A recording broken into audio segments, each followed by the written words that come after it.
नमस्कार। एकता शान्ति र संस्कारको स्तम्भ कालिका एचडीमा तपाईलाई स्वागत छ। म समीक्षा पुरी। कालिका समाचार सुरु गरौँ प्रमुख समाचारका शीर्षकहरूबाट। कालिका समाचारको साथमा नेपालको अति लोकप्रिय motorcycle Hero Super Splendor. LIC Nepal, जीवन रहँदा पनि जीवन पश्चात पनि। नयाँ जमानाको Glow and Lovely Lifebuoy virus fighter. यसले भाइरससँग लड्छ र तपाईलाई सुरक्षा गर्छ। संसारकै नम्बर 1 सेलिङ जम्प प्रोटेक्सन सोप ब्रान्ड।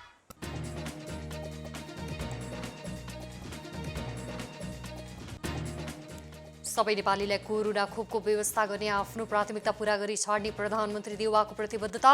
विश्वासको मत लिने बेला पार्टीका सांसदहरूलाई व्हिप नलगाएको दाबी।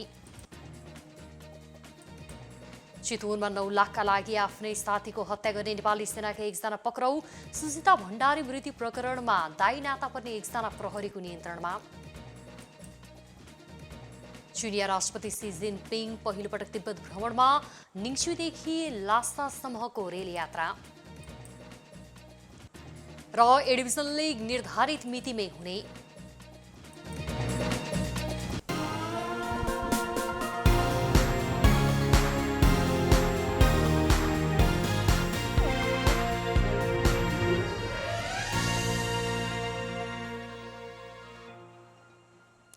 कालिका समाचारमा अब राष्ट्रिय समाचार।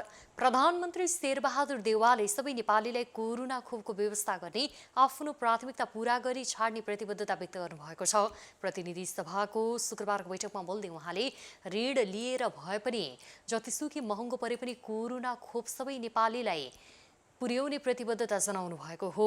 नेपाली कांग्रेसका सभापति समेत रहनुभएका प्रधानमन्त्री देउवाले आफ्नो कार्यकाल छोटो रहेको उल्लेख गर्दै त्यसबीचमा सत्ता साझेदार दलहरूसँग मिलेर जनताले अनुभूति गर्ने खालका केही काम गरेर देखाउने योजना पनि अघि सार्नुभयो। पुष्पकमल दाहाल, उपेन्द्र यादव जस्ता अनुभवी नेताहरूसँग छलफल गरेर जनताले अनुभूति गर्ने खालका कामहरू गरेर देखाउने उहाँको भनाइ थियो।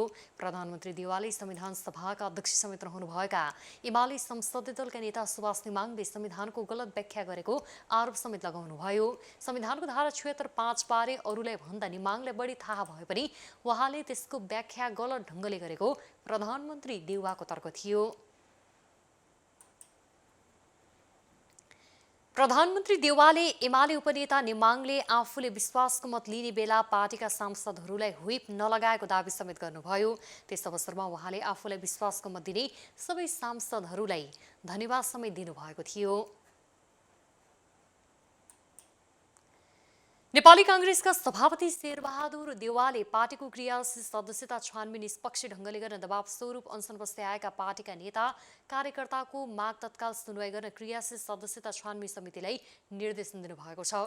बुढा नीलकण्ठ स्थित आफ्नो निवासमा शुक्रबार बसेको पार्टीको पदाधिकारी तथा पूर्व पदाधिकारी बैठकमा प्रधानमन्त्री समेत रहनुभएका सभापति देउवाले धाँधली रही ढङ्गले पार्टीको क्रियाशील सदस्यता छानबिन गर्न दबाव दिँदै पार्टी केन्द्रीय कार्यालय सानेपामा धर्ना दिँदै आएका नेता कार्यकर्ताहरूको माग आज दिनभरमा सुनवाई गरी भोलि बिहान बस्ने पदाधिकारी बैठकमा पेश गर्न छानबिन समितिलाई सचेत गराउनु भएको हो।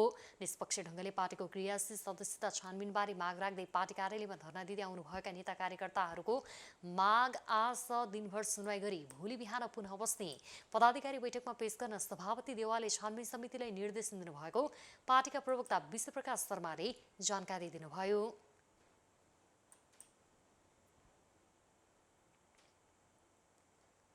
बैठकमा क्रियाशील सदस्यता छानबिन समितिका संयोजक रमेश लेखकले साउन 10 गते आइतबार आफ्नो समितिको प्रतिवेदन पार्टीलाई बुझाउने तयारी गरिएको जानकारी समेत गराउनु भएको थियो। कांग्रेसले भोलि बिहान बोलाउने पदाधिकारी बैठकमा आसन्न 14 महाधिवेशनका लागि साउन 12 गतेदेखि सुरु गर्ने भनिएको पार्टीको तल्लो तहको अधिवेशन सार्ने गरी मिति तय गर्ने पनि जनाएको छ। प्रमुख प्रतिपक्षी दल नेकपा एमाले संसदीय दलका उपनेता सुभाष निमाङले सर्वोच्च अदालतको फैसलाले धेरै कुरा भत्काएको बताउनु भएको छ। सर्वोच्चले परमादेश दिनुले राजनीतिका अङ्गबीचको नियन्त्रण र सन्तुलनको सिद्धान्त अन्तर्गत नभएकाले राज्यका अङ्गबीचको सन्तुलन गुमेको उहाँले बताउनु भएको हो।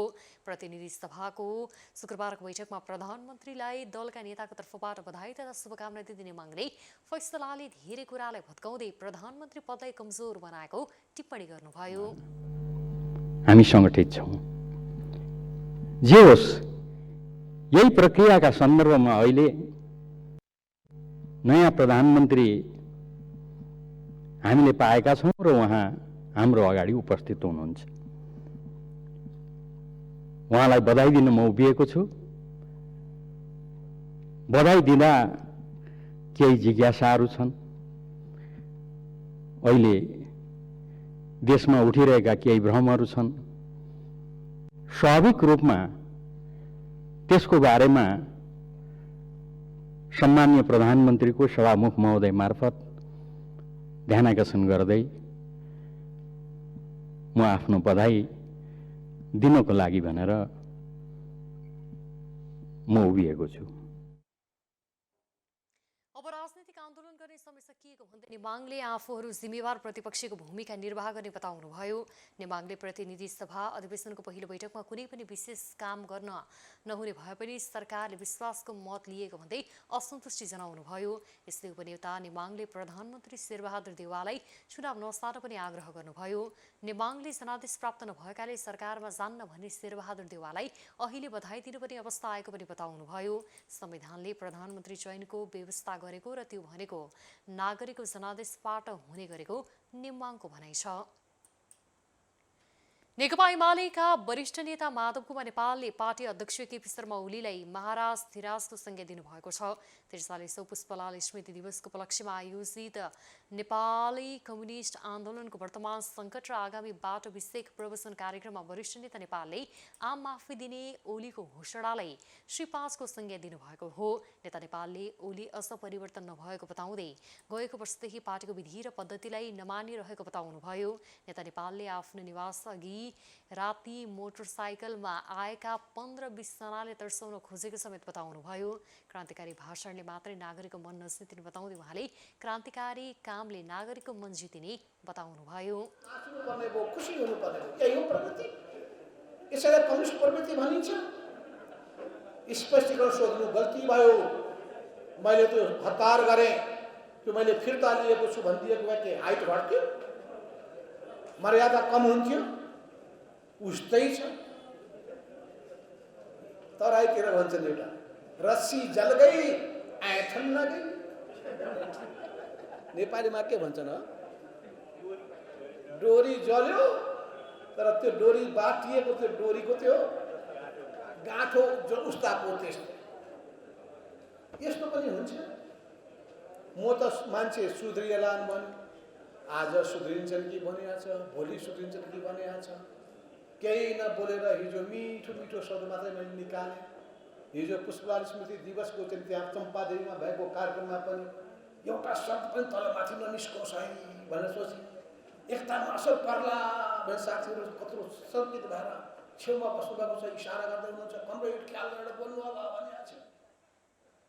यस्तै नेपाल कम्युनिस्ट पार्टी क्रान्तिकारी माओवादीका अध्यक्ष मोहन वैद्य किरणले संसद र सरकारमा रहेका कम्युनिस्टहरूलाई मिलेर जान आग्रह गर्नुभएको छ।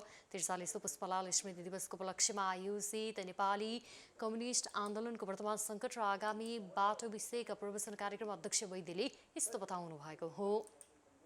छोटोमा राख्ने मैले कोसिस गर्छु। सबभन्दा पहिलो कुरा त जवाहरलालले त्यो भन्न पुग्नुभयो। दोस्रो योगदान त्यो हो। तेस्रो योगदान भनेको नेपाली क्रान्ति, देशलाई असामन्य अर्थौपनिवेशिक अवस्थाबाट मुक्त गर्नको निम्ति यहाँ पहिले लोक जनवाद, जनगणतन्त्र अनि पछि आएर नयाँ जनवाद, त्यो पुष्पलालजीको योगदान। अनि त्यसपछि कुरा के हो भन्दाखेरि कसरी प्राप्त गर्ने त्यो भन्दाखेरि दीर्घकालीन सशस्त्र सङ्घर्ष, त्यो पुष्पलालको योगदान। आज हामी पुष्पलालको योगदानको समर्पण गर्न र उहाँको सम्मान गर्न उभिएका छौँ। साँचो अर्थमा पुष्पलाल। यस्तै सोही कार्यक्रममा बोल्दै नेकपा एमालेको माधव नेपाल पक्षकी नेत्री अष्टलक्ष्मी साक्यले लोकतान्त्रिक शक्तिहरू नेतृत्वमा आइरहे पनि नागरिकहरू जहिले भ्रष्टाचारको शिकार बनेको र प्रताडित भइरहेको बताउनु भएको छ। पुष्पलाल नेतृत्व केन्द्रले आगामी दिनमा कम्युनिस्ट आन्दोलनको सिङ्गो लिपिबद्ध गर्नको लागि के कमीहरू भए र के उपलब्धिहरू भए भन्ने कुराहरू चाहिँ अलि व्यवस्थित ढङ्गले तयार गर्नको लागि जुन अहिले हामीसँग हुनुहुन्छ आदरणीय नेता कमरेडहरू, उहाँको महत्त्वपूर्ण अनुभव, उहाँको महत्त्वपूर्ण ज्ञान, उहाँको महत्त्वपूर्ण भूमिकालाई चाहिँ नि हामीले ग्रहण गर्नै पर्छ र छलफल गरेर चाहिँ नि त्यसलाई लिपिबद्ध गर्नुपर्छ भन्ने मलाई लाग्दछ। नेकपा एमालेका उपाध्यक्ष भीम रावलले प्रतिनिधि सभा सदस्यबाट दिएको राजीनामा फिर्ता लिनुभएको छ। रावलले आज सभामुख अग्निप्रसाद सापकोटालाई भेटेर राजीनामा फिर्ता लिनुभएको हो। संसद बैठक बस्नु अघि उहाँले राजीनामा फिर्ता लिनुभएको हो। नेपाली काङ्ग्रेसका सभापति शेरबहादुर देउवालाई संसदमा विश्वासको मत दिनु अघि रावलको राजीनामा आएको थियो, तर सभामुख सापकोटाले स्वीकृत भने गर्नुभएको थिएन। रावललाई राजीनामा फिर्ता लिन पार्टीका नेताहरूले नै आग्रह गर्दै आएका थिए। नेकपा एमाले अध्यक्ष केपी शर्मा ओली र वरिष्ठ नेता माधव कुमार नेपालबीच विवाद बढ्दै गएपछि विवाद समाधानका लागि गठन भएको कार्यदलमा उहाँ नेपाल पक्षबाट संयोजक हुनुहुन्थ्यो। एकता, शान्ति र संस्कारको सम्वाह कालिका एचडीमा प्रसारित कालिका समाचारमा पालो भएको छ विज्ञापनको, तर त्यसभन्दा अगाडि प्रमुख समाचारका शीर्षकहरू। कालिका समाचारको साथमा नेपालको अति लोकप्रिय motorcycle Hero Super Splendor. LIC Nepal, जीवन रहँदा पनि जीवन पश्चात पनि। नयाँ जमानाको Glow and Lovely Lifebuoy virus fighter, यसले भाइरससँग लड्छ र तपाईलाई सुरक्षा गर्छ। संसारकै नम्बर 1 सेलिङ जम्प प्रोटेक्सन सोप ब्रान्ड।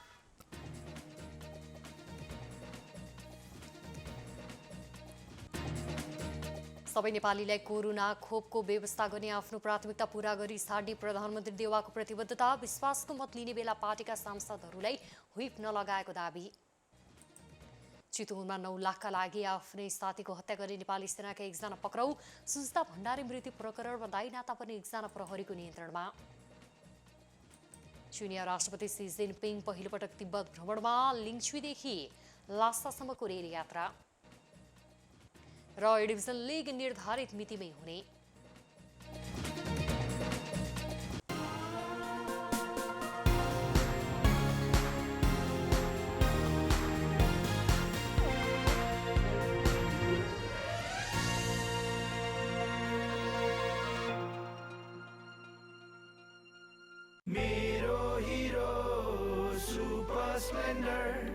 मेरो हिरो कति प्यारो, अरू पनि होला राम्रो, तर पनि मेरै हिरो प्यारो। पहाडेर ओहो तर कति सुन्दर हाम्रो, बाधा भने कति हो, त्यसैले हिरो सुपर स्प्लेन्डर नै प्यारो।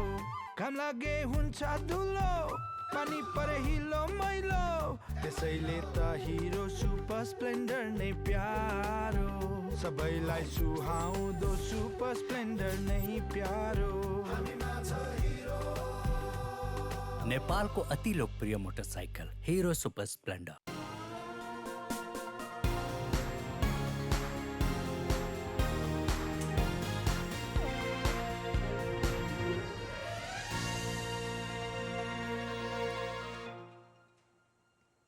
विज्ञापनपछि कालिका समाचारमा पुनः स्वागत छ। अब स्थानीय समाचार। चितवनमा 9 लाखका लागि आफ्नै साथीको हत्या गर्ने नेपाली सेनाका एकजना पक्राउ परेका छन्।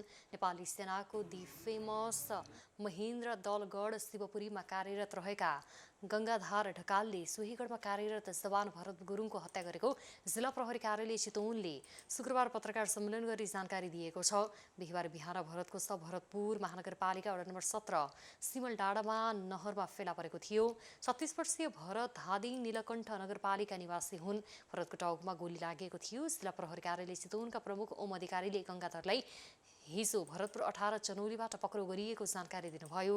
भरतलाई रक्सी खुवाएर गङ्गाधरले राति मोटरसाइकलमा डुलाएको र नहरमा पुगेपछि पिसाब फेरि बहानामा झर्न लगाई गोली हानेर भागेको पाइएको एसपी अधिकारीले बताउनुभयो। घटनास्थलबाट एक थान गोलीको खोका बरामद गरिएको अधिकारीले जनाउनुभयो। यस्तै घटनामा प्रयोग गरिएको मोटरसाइकल, बन्दुक, गोली समेत बरामद गरिएको एसपी अधिकारीले जनाउनुभयो। 9 लाख रुपैयाँका लागि ज्ञानेन्द्रले आफ्नै साथीको हत्या गरेको पाइएको एसपी अधिकारीले बताउनुभयो। भरतको ब्याङ्कमा रहेको रकम गङ्गाधरले किर्ते गरेर निकालेको र पैसा निकालेपछि भरतको हत्या गरेको पाइएको उहाँले बताउनुभयो। भरतको ब्याङ्कबाट पैसा निकालेर गङ्गाधरले आफ्नो घरमा दिएको पाइएको र सो रकम समेत बरामद गरिएको एसपी अधिकारीले बताउनुभयो। घटनाबारे थप अनुसन्धान जारी रहेको उहाँले बताउनुभयो। चितवन राप्तीकी सुजिता भण्डारी मृत्यु प्रकरणमा प्रहरीले एकजनालाई पक्राउ गरेको छ। जिल्ला प्रहरी कार्यालय चितवनले शुक्रबार पत्रकार सम्मेलन गर्दै एकजनालाई पक्राउ गरेको जानकारी दिएको छ। पक्राउ पर्नेमा मृतक सुजिताको ठूलो बुबाको छोरा पर्ने झापा गाउँपालिका 6 शरणमतीका 23 वर्षीय सचिन भनिने सुखदेव भण्डारीलाई काठमाडौँबाट बिहिबार पक्राउ गरिएको सुजिता मृत्यु प्रकरणका अनुसन्धान अधिकृत डीएसपी इन्द्रबहादुर राणाले जानकारी दिनुभयो। सुखदेवलाई ज्यान सम्बन्धी कसुर अन्तर्गत 5 वर्ष कैद र 50,000 रुपैयाँसम्म जरिवाना हुन सक्ने डीएसपी राणाले जानकारी दिनुभयो। सुजितालाई आत्महत्या गर्न बाध्य पारिएको भन्दै आमा अम्बिका भण्डारीले 6 गते जिल्ला प्रहरी कार्यालयमा मुद्दा दर्ता गरेकी थिइन्। सुखदेव र सुजिता बीच विवाह गर्ने सम्मको तयारी भएको र असार 9 गते सुजिताले विवाह गर्न प्रस्ताव गरेपछि दुई बीचमा विवाद सृजना भएको अनुसन्धानबाट खुलिएको डीएसपी राणाले बताउनुभयो। असार 11 गते साथीले तरकारी लिन आउँदैछु भनेर मोबाइलमा मेसेज पठाएर घरबाट निस्केकी सुजितालाई अपरिचित व्यक्तिले सिमसरा चोकबाट अपहरण गरेका थिए। अपहरण भएको 10 दिनपछि असार 20 गते घटना नजिकैको सामुदायिक वनमा सुजिता मृत अवस्थामा भेटिएकी थिइन्। कालिका समाचारमा अब अर्थ समाचार। अर्थमन्त्री जनार्दन शर्माले संसदमा टेबल गरिएको अध्यादेश टुङ्गो नलगाई अर्थ मन्त्रालयको कामले गति लिन नसक्ने स्पष्ट पार्नु भएको छ। अर्थमन्त्री शर्माले आर्थिक अध्यादेश संसदबाट टुङ्गो लगाएर मात्रै अर्थ मन्त्रालयको कामलाई प्रभावकारी ढङ्गले अघि बढाउन सकिने बताउनु भएको हो। शुक्रबार अर्थ मन्त्रालयमा आयोजित नेपाल वार्षिक पत्रकार समाज सिजनका पदाधिकारी तथा पूर्व पदाधिकारीहरूसँगको अन्तर्क्रिया कार्यक्रममा बोल्दै उहाँले भन्नुभयो, संसदमा मैले अध्यादेश टेबल गरिसकेको छु। संसदले एक ढङ्गले त्यो टुङ्गो लगाउला। त्यो टुङ्गिएपछि मात्र अब अर्थ मन्त्रालय प्रभावकारी रूपमा अघि बढ्न सक्ने अवस्था आउनेछ। व्यवसायीहरू धराशयी अवस्था रहेको उल्लेख गर्दै अर्थमन्त्री शर्माले त्यसका जटिलताहरूलाई हटाएर अघि बढ्नुपर्ने अवस्था रहेको बताउनुभयो। उहाँले वित्तीय तथा आर्थिक अनुशासनको सङ्कट हल गर्नुपर्ने, नीति निर्माणको तहमा उठेका प्रश्नहरूको जवाफ दिनुपर्ने चुनौती आफूमा रहेको पनि स्पष्ट पार्नुभयो। कालिका समाचारमा अब अन्तर्राष्ट्रिय समाचार। चीनिया राष्ट्रपति सी जिनपिङले तिब्बत भ्रमण गर्नुभएको छ। चीनको सरकारी समाचार संस्था सिन्हुवाले यसबारे जानकारी दिएको हो। राष्ट्रपतिका रूपमा सी जिनपिङको यो पहिलो तिब्बत भ्रमण हो। बुधबार दक्षिण पश्चिमी तिब्बतको निङ्ची सहर पुग्दा स्थानीयवासीले उहाँको स्वागत गरेका थिए। सिन्हुवाका अनुसार जिनपिङले न्याङ नदीमा बनेको पुलको पनि निरीक्षण गर्नुभएको छ। बिहिबार उहाँले निङ्चीदेखि लासासम्म रेल यात्रा गर्नुभयो। निङ्ची र लासाबीच गएको महिना मात्र रेल सेवा सुरु भएको हो। यो तिब्बतको पहिलो विद्युतीय रेल सेवा हो। तिब्बत चीनको सुशासित क्षेत्र हो। तिब्बतको निङ्सी सहर भारतको अरुणाञ्चल सीमा नजिक छ। यो आसपासको क्षेत्र केही वर्ष यता भारत र चीन बीच सीमा विवादको केन्द्र पनि बनेको छ। रेडियो फ्री एसियाका अनुसार सी जिनपिङको यात्राका क्रममा सुरक्षा व्यवस्थाको प्रबन्ध गरिएको थियो। ड्रोन र चङ्गा उडाउन पनि रोक लगाइएको थियो। साथै उद्योग र निर्माण स्थलमा काम बन्द गरिएको थियो। चीनले 17 वर्ष अघि तिब्बतलाई आफ्नो नियन्त्रणमा लिएको थियो। तिब्बती धर्मगुरु दलाई लामा आर्ना अनुयायीका साथ भारतको धर्मशालामा रहँदै आउनु भएको छ। कालिका समाचारमा अब खेल समाचार। अखिल नेपाल फुटबल संघ इन्फाका अध्यक्ष कर्मा छिरिङ शेर्पाले शहीद स्मारक डिभिजन लिग निर्धारित समयमा नै हुने बताउनु भएको छ। अध्यक्ष शेर्पाले 4 क्लबको ज्ञापनपत्रले फरक नपर्ने भन्दै निर्धारित समयमा नै लिग सुचारू हुने बताउनु भएको हो। ललितपुरका 4 क्लबले कोरोना महामारीको विषम परिस्थितिमा लिग सञ्चालन गर्न कठिन हुने भन्दै लिग रोक्न मङ्गलबार अखिल नेपाल फुटबल संघ इन्फाका महासचिव इन्द्रमान तुलाधारलाई ज्ञापनपत्र बुझाएका थिए। सोही विषयलाई लिएर विभिन्न टिका टिप्पणी भइरहेको अवस्थामा इन्फाका अध्यक्ष कर्मा छिरिङ शेर्पाले कुनै क्लबले लिग रोक्न दिएको ज्ञापनपत्रले केही फरक नपर्ने भन्दै निर्धारित मितिमा नै लिग हुने बताउनुभयो। शहीद स्मारक डिभिजन लिग 2021 असोज 3 गतेदेखि आयोजना गर्ने तालिका इन्फाले यसअघि नै जारी गरिसकेको छ।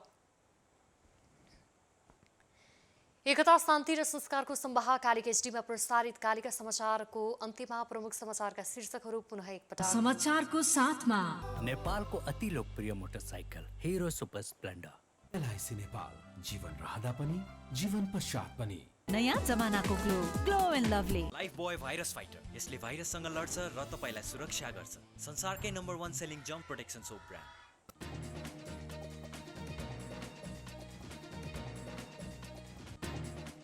सबै नेपालीलाई कोरोना खोपको व्यवस्था गर्ने आफ्नो प्राथमिकता पूरा गरी छाड्ने प्रधानमन्त्री देउवाको प्रतिबद्धता। विश्वासको मत लिने बेला पार्टीका सांसदहरूलाई व्हिप नलगाएको दावी। चितवनमा 9 लाखका लागि आफ्नै साथीको हत्या गर्ने नेपाली सेनाका एकजना पक्राउ। सुस्ता भण्डारी मृत्यु प्रकरणमा दायी नाता पनि एकजना प्रहरीको नियन्त्रणमा। चीनिया राष्ट्रपति सी जिनपिङ पहिलोपटक तिब्बत भ्रमणमा। निङ्चुदेखि लासासम्मको रेल यात्रा र ए डिभिजन लिग निर्धारित मितिमै हुने।